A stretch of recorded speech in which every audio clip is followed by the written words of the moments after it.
5 нерсе орозодардын оозун ачып коет dedi.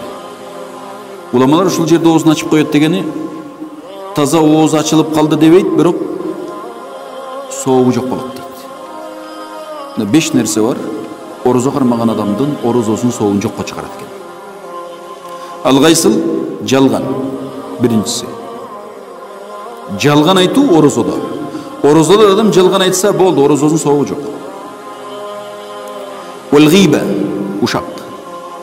Ушак айынга кирип кетүү бул орозонун соогун жокко чыгарат. Бул иштер азыркы айтылып аткан 5 нерсечи орозодон тышкары деле исламда арам.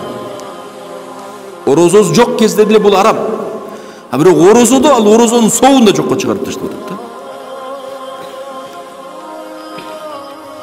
Биринчиси жалган айтуу, экинчиси ушак айың, үчүнчүсү чагымчылык, төртүнчүсү жалган ант ичүү, каргануу. Өлүп кетейин, Кудай урсун, ан урсун дегендер. Жалгандан. Бешинчиси шахват менен кызыгып бирөөгө кароо назар салуу. Ошол 5 нерсе орозадар адамдын орозосунун соогун жокко чыгарат. Мунун биринчиси жалган адамдын тили болуп атат. Бул тил менен боло турган нерсе жалган. Демек орозодо соогуңузду жоготуп коюшуңуз мүмкүн муну тилдин айынын артынан. Тилдин айынан орозоңуздун эрте менен кечке чейинки тек гана ачкалыгыңыз эле калат, башка эчтеке калбайт. Соогу жок. Демек тилди сакташыбыз керек.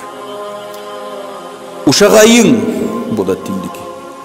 Чагымчылык бу да тилдики.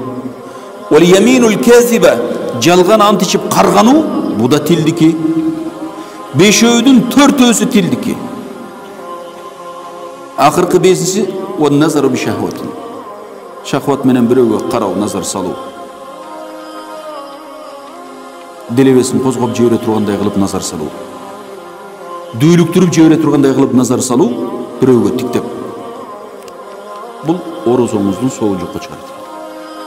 Орозонун соогун 5 нерсе жокко чыгарса, анын бирөөсү көздүкү болуп атат да, төртөөсү тилдики болуп атат. Сиз эми көрө бериңиз, бизге беле каяктан келет экен. Тилди сактаганда бир эле мындай жалгандан, ушак айыңдан, чагымчылыктан, жалган анттан, каргануудан эле эмес, бекер сөздөн да сакташ керек. Бекер сөз, жаман сөгүнүп сүйлөө, бирөөдү иринжитип капа кыла турган сөздөр, ашыкча эле бирөө менен кара талаш, өзүн көрсөтүш үчүн сүйлөө, булардын бардыгы орозодо токтолуш керек. Болбосо орозоңуз соогун жоготкондордун ичине кирет. Демек орозодо тилиңизге да орозо болсун. Даярданыңыз. Тилиңизде орозо тутсун, сактанып, орозо бою Алланы зикир кылыңыз. Ошончо эле адам сүйлөгүз келсе зикир кылсын. Ошончо эле оозу болбой сүйлөгүз келип эле баратса, Куран окусун. Таза болбой баратса, Алланы улуктасын, даават кылсын.